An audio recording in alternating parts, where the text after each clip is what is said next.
again, we're getting paid either way. So, all right, we're back at it here in 3, 2. And we're back at it here on the Berea College Sports Network. Everybody, what's going on? Nate Metz, Lane Hitton, ready for half number 2 here on the Berea College Sports Network and the USASouth.net. Lane, let's take a look at a couple individual efforts here in that first half of basketball. First, for the visiting Maryville Scots, Kelly Wandell had a fantastic first half, keeping her team in it. 9 points, 7 rebounds, but here's the key. 5 offensive boards for Wandell. That is incredible. Berea College has to stop Wandell from giving her team second chance opportunities. Second chance points, surprisingly, though, for Maryville, only 9 compared to Berea's 11. So she's getting those offensive boards, but they just can't quite finish on those second chance tries. It's kind of surprising, really, when you look at how great she's played this game. Yeah, and that's something that I think you have to emphasize this second half is just continuously going after those boards, because you got a lot of them, and, it's a layup. Eventually those are going to fall. You got to keep staying consistent and continue that effort. And some notable scorers for the first half. Bailey Vanover leading the scoring effort for the Mountaineers with 10 points, and she's done a great job of really getting to the free throw line and converting when she's there. 6 of 6 from the line, and that's huge.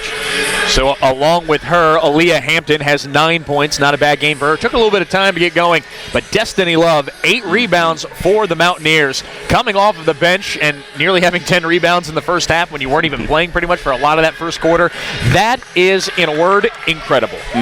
Absolutely, and that just speaks to the depth of this team. No matter who's on the floor, they're providing consistent production, and Love's doing a great job of just staying aggressive and continuously hitting the glass every possession. Whether she thinks she has a chance to rebound it or not, she's in there.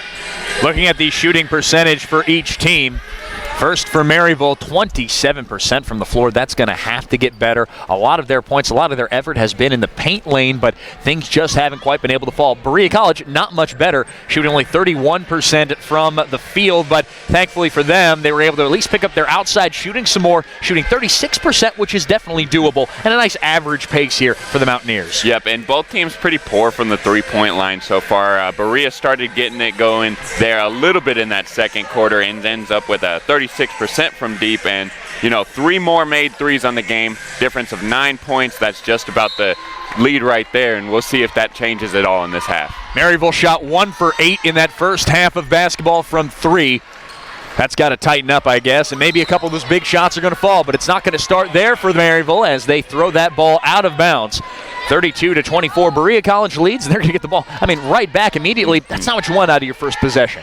Yeah, if you're the Scots, you really hate to see that. You got to execute. Every possession from here on out in the second half is going to matter a whole lot more. Here's Bethany Williams. Williams driving to the right, kicking back over to Vanover. Vanover now to Hampton for 3. The three's online. It's just a little off, and it's rebounded by Love. It's going to be a jump ball call, and it will stay with Berea. Good job there by Love to go up amongst the trees and try to corral that board. Yeah, shocker. Who do we find on the glass again? Love. Coming up big in the playoffs. You'd love to see it. Here is Vanover tight-roping the halfway mark on the court. Good thing it's not a over and back call on Berea. Here now is Williams. Williams back to Vanover. 9 to shoot. Vanover in the lane. Now over to Lanham. Not a lot of time for Lanham, and she's blocked by Hicks. And now moving in transition is Varney. Varney, the bounce pass to Hicks, runs a little bit away from her. The wrong way, Lane. It seems she was going away from the hoop toward the baseline, not toward it. Here is Gardner, a nice pass inside to Wandell. That's what you got to see if you're on the Maryville side. I believe Coach Trevelyan's going to call a timeout, but that's what you want to see. Good ball movement, get your guards running inside, have that defense shift over to apply a little extra pressure on one block, dump it off to the opposite block. Wandell finishes. She's got 11 points. Good start for her in the second half. Yep, and it starts with great ball movement from the Scots. Just keeping the pace alive, keeping the ball movement. Yeah, it doesn't give the defense an opportunity to set up, and, it's a lot harder to exert all that effort on the defensive end than it is the offense. So now on the court for Berea, it'll be Hampton, Love, Lanham, Vanover, and Williams. And Williams will inbound it over for Maryville. You've got Gardner, Varney, Eckenrod, Wandell, and Hicks, the starters out on the floor for the Scots as they trail by 6 to Berea College. Here's Lanham. Over now to Williams.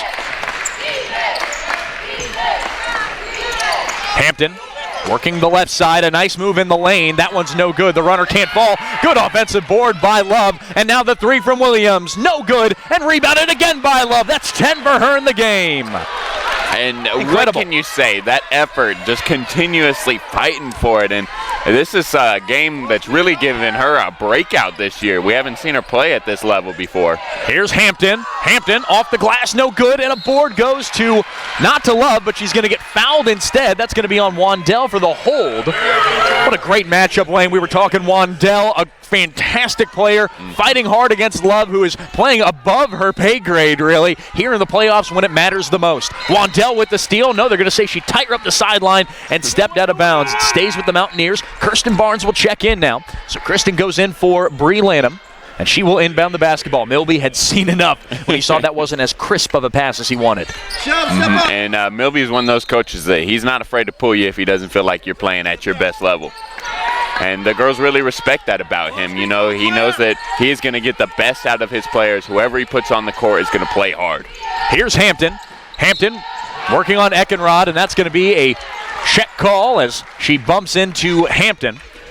It'll be the second foul here of the quarter for the Scots. Here, 8:09 left to play as Eckenrod will head to the bench and Carruthers will check in. Hampton to inbound for Berea. You're the winner. It's the weakest call so far. As we will have a bit of a deliberation here from the officials. While we're talking about this, folks, and the officials are discussing what the dealio is, let's talk about our next game that we're going to be broadcasting here, Lane. William Peace taking on Piedmont. William Peace, the only team out of the Eastern Division to make it here to this Final Four. They'll be taking on Piedmont, a powerhouse here in the USA South, a team I've had the fortune of calling a couple basketball games for in the national tournament a couple years ago. That's a fantastic program, and I know the Lions are going to be fighting hard to get back to that conference championship game. Yeah, absolutely. And Piedmont on the other side of the ball, they are a team that loves this building. You know, they always get they end up getting the best of the Mountaineers normally whenever they come down here, and I expect them to come back and fight for that championship again this year. But it's not an easy road to the championship. They're William Peace. That's a tough team, and they're not going to let them walk away with it easily. So I expect to see a good fight in that game. Free throw is good from Williams. She'll have her second one coming up. Berea College leads 33-26, 8:06 left to play here in the third. Free throw from Williams is knocked down. 8:06 remaining. And Gardner will have it. Knocking down those free throws has been big, Lane, here in this game.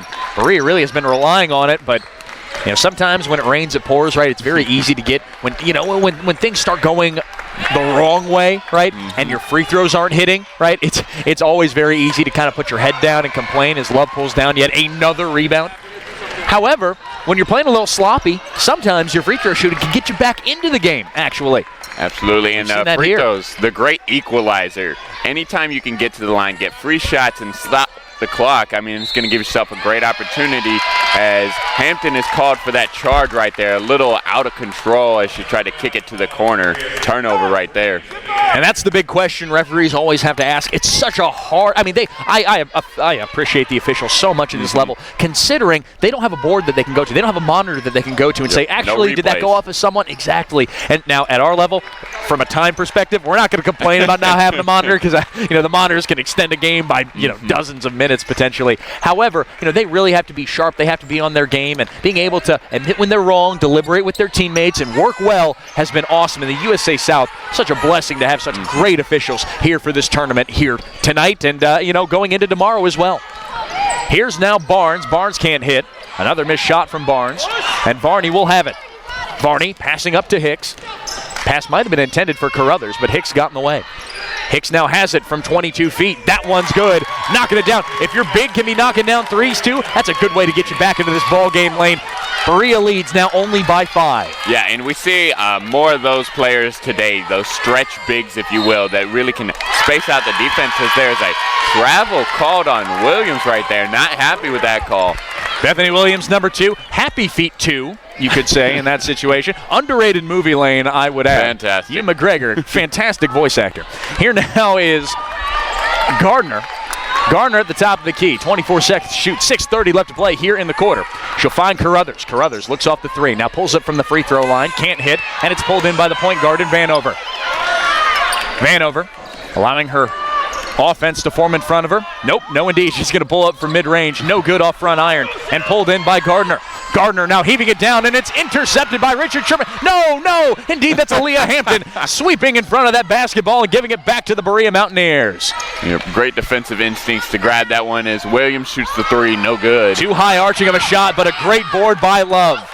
Here now is Hampton in the lane going strong, and it's going to be no good, but she'll find herself on the free throw line looking to shoot 2 more free throws. And that just shows the kind of impact that Hampton can have on the game. One, to get the steal on the defensive end and then be able to lead her team down on the break on the other side and get to the free throw line. Great two-way player. 14 rebounds for Destiny Love. And we still have 15 and a half minutes more, nearly 16 minutes of gameplay to go. Hampton misses that first free throw. 5:54 left here in the quarter. Berea College only 1 foul. A very physical quarter, but only 1 foul called on them here through 4 minutes in Q3. Second free throw from Hampton is good. Berea now leads by 6. 35-29 our score is, as we've got a timeout on the court. So, Lane, while we've got this little 30-second break, why don't you break down some team statistics for the folks at home? How are these two teams stacking up? 16 minutes still to go. A lot of basketball to be played. Does anyone have a clear-cut advantage, or has it been pretty even? Well, most of the shooting statistics are really similar. Both teams still struggling to get anything in the basket, and that's something that they're going to continue to look for, continue to get good looks. They're getting good shots, just going to knock them down. Berea continues to dominate from. Here's Carruthers. I expect her to see a lot more minutes as this game continues to progress. Normally it's mainly Green and at the 5, but Love's earned her spot today. Joseph called for that travel. So trading turnovers back-to-back go these two teams. And Williams will give it off to Vanover. Aaliyah Hampton and Vanover lead the way for Berea with 10 points apiece on that side. Kelly Wandell, 11.7 boards for the Scots. She's not in right now, getting a break on the bench. They're going to call a foul on Destiny Love, and Coach Milby disgusted, absolutely sickened, as he'll give the official a good earful, as he is known to do, as Coach Milby. That's his style, though, man. That's the way it goes. Milby is a fiery one, and when it comes to the postseason, when he won that state championship for Marion County back in 2013, I believe it was, I mean, you can believe he was getting pretty excited and getting fired up for that squad as well. A lot of D1 players on that team. A couple players that went to Berea even off that squad. In the day, you got to knock these down. So we'll see indeed if Varney